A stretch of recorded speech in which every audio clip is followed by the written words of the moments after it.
Hello everybody and welcome back to the Dragon's Library. So today we are going to be talking about Fallout. No, not the 1997 video game that's been around basically since I was born. Instead we're going to be talking about the Fallout TV show from Amazon Prime. Now, this is just kind of reasserted myself as like Amazon Prime being the streaming service everybody has because we like 2-day shipping and they also have really good shows for some reason. It's really weird. Between this and Invincible, they actually have some really good stuff going on right now, and I don't know, I just weirdly am on board with Amazon Prime as a streaming service, even though that's not why I have the subscription. Still, we should get into what this is. Practically every person I've met up here has tried to kill me. I'm simply going to harvest your organs. So for those of you who haven't heard of this before, at all, Fallout is a video game franchise that was originally made by Interplay back in the day. They were a big maker of video games. In fact, for those of you who are enjoying Baldur's Gate 3, they were responsible for the first two Baldur's Gate games, in addition to Fallout 1 and 2. Now, things changed and Interplay went under because basically gamers are Philistines, and so it fell into the hands of Bethesda, who made Fallout 3, which was basically just Elder Scrolls Oblivion, but with guns. Fallout 3 is by far one of the worst ones of the entire franchise. Only 76 is lower in my opinion. And then they also made Fallout 4, but between that, the team from Interplay came back together in the studio of Obsidian, which had a lot of developers who had worked in Interplay, and they made the best Fallout game, at least in my opinion, New Vegas. Now, Fallout 4 is probably more technically impressive, I guess, and I would classify it as a better shooter, but a Fallout game is an RPG. So, none of that matters because this is a TV show. I just wanted to talk about the Fallout games for a while because I think they're very good games, with the exception of 3 and 76. And in general, I've enjoyed my time in the franchise. Yes, even 4, which I never really finished because I got bored. It was just boring. Sorry, I'm there for the story. But I will say, Amazon kind of knocked it out of the park. It has really blown up ever since this show came out. Now, my reviews came out very late. This been out for like a full month, and I'm only just getting around to it. But it was a pretty big thing, and YouTube is still being flooded with different Fallout-related content. So, hey, I still get to talk about it. Holy shit, you're an actual vault dweller. I am. I thought all you dipshits were dead. Now, for those of you who have no idea about the franchise's plot, Fallout takes place in a world where the culture of the 1950s essentially froze. Nuclear power became popular, transistors didn't exist, but we still invented robots and laser weapons. So it's sort of like old 50s future aesthetic.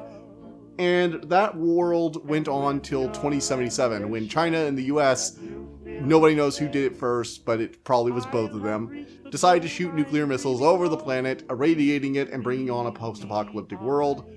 The games are set about 200 years later on average, with the first game taking place, and then the second, and then I think 76, followed by 3, New Vegas, and 4, and finally, this show, because it turns out this show is canon to the actual Fallout lore, which is interesting because they're heading to New Vegas in the next season, and that was a place where you could have any one of 4 different factions, or just yourself win, which means we really don't know what happened there, and we're apparently going to get canon answers to what happened in New Vegas, so that's going to be interesting.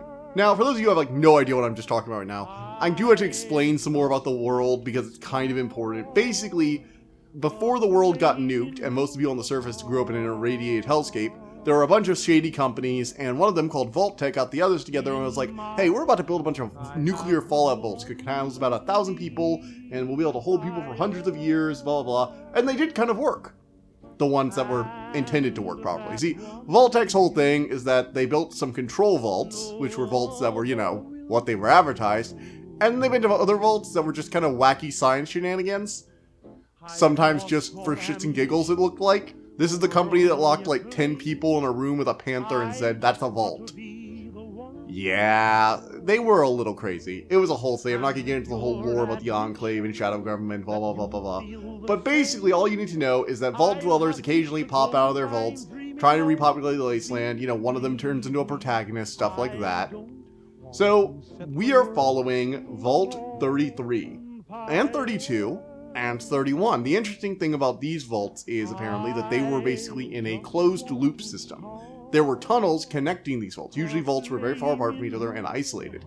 These vaults were close together, close enough that underground tunnels could be connected so they could share resources and increase the gene pool. My theory for like their experiment at first was that they were basically just using them to see what would happen if you had several self-sustaining ecosystems that could, trade with each other. Would they go to war? Would human politics reignite? Or could they come together and work together? That kind of thing.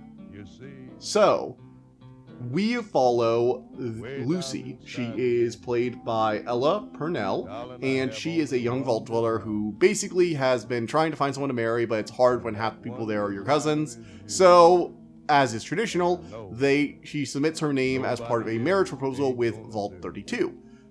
They trade some goods, we get a new person for our genetic pool, that kind of thing.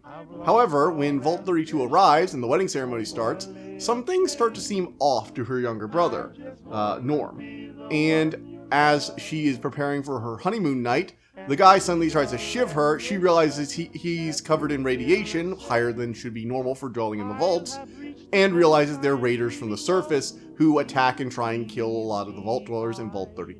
Unfortunately for us, Lucy is a Fallout protagonist, so she's inexplicably really, really good at guns. Actually, she mentioned that she's good in the fire range. She's also going for a pacifist run, so she uses a dart gun. I just thought that was hilarious. And essentially, she starts taking out bandits and manages to actually do a decent amount of good until she's subdued.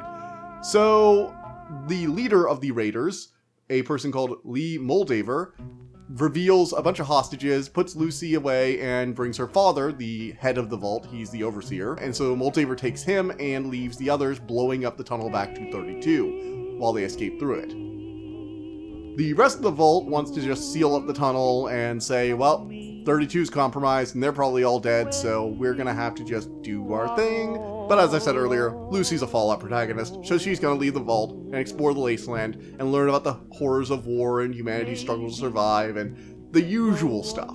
Yes, this is the usual stuff for Fallout. We also follow a squire of the Brotherhood of Steel. They're basically leftovers of the US military who went rogue upon learning experimentation stuff. Long story short, they are isolationist, military. They sometimes take in outsiders a bit more now that the Pruitt is back. It's a long story from Fallout 4, I'm not going to talk about it. But long story short, they have robot power armor and laser guns, and they're basically a big military faction that was declining in New Vegas, but ever since 4's remnants from the East came back, they're certainly surging in power. We also follow a ghoul, also just known as the Ghoul or Cooper Howard, who was once a famous Hollywood actor and Vault-Tec ambassador, who mutated into a ghoul. They're basically like radioactive zombies who live forever but slowly go insane and feral, like actual zombies. And he's now a gunslinger slash bounty hunter. And everyone's after this Enclave scientist. The Enclaves are the remnants of the US government that fled to an oil rig and then that blew up and there was a lot of other stuff. Basically, they're the remaining keepers of like pre-war technology, and they like to think of themselves as the remnants of the US government. This guy defected though, and he stole some very, very important piece of technology and literally injected it into his upper neck. So everyone's trying to get a hold of him, including Moldaver. After meeting the scientist and saving him from the ghoul, and also being helped by Maximus from the Brotherhood, he tells Lucy that if she helps bring him to Moldaver, he can be traded for her father's freedom. So they're going there, but he's lost a leg and then has a lot of blood loss and is basically going to die anyway. So he takes a cyanide pill, says, hey, cut off my head and bring it to Moldaver and we're good. So he dies, and now everyone's scrambling over the head of this dead Enclave scientist that has some kind of science thing jammed inside of it. Yes, this is very much the tone of the games. One thing I have to give Fallout credit for immediately is that it really captures the feel of a Fallout game. The aesthetic is on point, the effects look good, the random mutated wildlife is cool. I love that like axolotl with a mouthful of fingers thing. That was just actually really cool and interesting design. I like how they few vaults that we visit, like the other vault, has a secret, but it's actually not what you think. It always has like a weird twist in Fallout. Unless it's just a vault full of a guy named Gary who got cloned a bunch of times. Sometimes they're direct, sometimes they're weird. I also loved that we continue to follow not only our three pseudo-protagonists, but also Norm McLean. He's Lucy's younger brother. And we follow him back at Vault 33 as he tries to uncover what's going on and why it seems like all the people in Vault 32 were already dead when the Raiders got there. This is all classic Vault intrigue, post-apocalyptic scavenging, war never changes, very much in keeping with the Fallout vibe, and it actually does a very good job of just capturing the world and this struggle to survive. People like kind of laugh at Lucy's optimism because she's been in the vault a long time, even longer than most other vault dwellers, because she's been there like 40 years longer than the Chosen One, or not the Chosen One, the Vault Dweller from the first game. So yeah, like an entire nation, the NCR, has basically risen in the time it would take just for between like the first Vault Dwellers leaving and Lucy. So she's like a latecomer to this world, especially by Vault Dweller standards. In fact, the first person she meets is like, oh, I thought you guys all died, like all the ones, you know, that aren't on the surface already. I thought like all the rest of you were part of horrific scientific experiments, were all dead. Kind of getting to that point in the timeline, the thing with the Fallout franchise, if you want to keep having the Vault Dweller origin story, there's only so many vaults you can have. We have a set number. It was like 120, I think, or something like that. They expanded it a bit, so I'm not sure. But even with that, there's only so many vaults you can go to. Still, it has been very fun to watch, and I do think this show was just generally a lot of fun. It has that weird sense of anarchic humor that Fallout is known for. And yeah, it's good. Good show. Please watch. I don't really have much more to say, because I think you should discover the secrets of the show for yourself. There are twists to everything. I love the twist Norm discovers, and the whole thing with Lucy and her father, I'm very interested to see where that goes. And quite frankly, both of those cliffhangers make me really interested for Season 3. I'm also interested to see what's happening with Maximus. He starts out as kind of like a psycho, because I'm nearly positive he's the one who put the razor blades in his best friend's boot to get a promotion. I know he says he didn't do it, but like, come on. Still, he seems to have like actually come to terms with the fact that maybe the Brotherhood isn't what's best for the world as a whole. The thing with the Brotherhood is they tend to be very, very authoritarian to a degree, with the whole only we're allowed to handle technology, and they're basically just a gigantic military unit who occasionally begrudgingly takes in outsiders. I did see the twist with Moldaver and Lucy coming a bit before we got it, but that was mostly just due to general foreshadowing. I think it was still well played, and I really loved the ending shot with Moldaver. That sight of all the lights coming on, holy shit, was that just like, it was this moment of, oh my god, they actually got something done. Oh shit, the Brotherhood's about to come in and ruin all that progress. I mean, it's very on brand for them to walk into a technology that could save the wasteland and be like, I'm sorry, only we are allowed to have this. Fallout 3 notwithstanding, they tend to have a complicated interaction with other factions. So, regardless, I'm very excited to see what happens when we go to New Vegas, partially because I think we're going to be going towards a Mr. House outcome. Basically, he was this leader of a robotics company who managed to save Vegas, but it was a little too late and he almost didn't make it, but he managed to preserve himself using old war technology for centuries. And basically, of the 4 main routes you can go in New Vegas, only one where he's alive, or at least still a player in the world, is where you go and side with him. And they actually cast him in this flashback the Ghoul has to a meeting with a bunch of like executives. And since they have already cast Mr. House, like the head of Robco, I'm actually leaning towards a Mr. House as the canon ending, which would be interesting. Like, I could see why the Courier would side with him, because it was his original job, you know, was to side with Mr. House. So if you're going on a guy who is not trying to be a moralist or anything like that, just a guy who's making a delivery, yeah, I could see him siding with Mr. House. However, while I think the Fallout show is worth watching, I'm not sure it's the best introduction to the show or its world or how things work. It kind of just throws stuff at you and expects you to know it. I guess this is really just made for fans. Like, when my dad was watching with me, he was constantly like, so what's with the guy who looks like a zombie? And who are these guys with power armor? And what's the deal with the vaults? And I'm like, yeah, I get that. They do explain vault tech a lot. Actually, they have a whole boardroom meeting going over how the vaults are basically experiments. So that does get explained. But I feel like the ghouls and the Brotherhood thing are a little weird, especially since the ghouls in this show are able to stave off the insanity by drinking this drug. And that's not actually something from the games. That's just wholly unique for the show. But at the same time, it's fine. Like, it probably won't give you too many questions. Aside from the weird ghoul drug, I think it'll mostly be fine. I do still have high hopes for a season 2 though. New Vegas, baby! Still my favorite game. So I'll give this a solid 10 out of 10. Despite some hits and misses like the Halo show, which is now the redheaded stepchild of all video game adaptation releases, I think that modern video game adaptations are finally starting to get really good. Most of them tend to have at least a core understanding of the material, and they put people behind them who clearly are passionate about it and understand it. All the actors in here are bringing their A game. There's nobody like phoning it in. The director is having a fun time.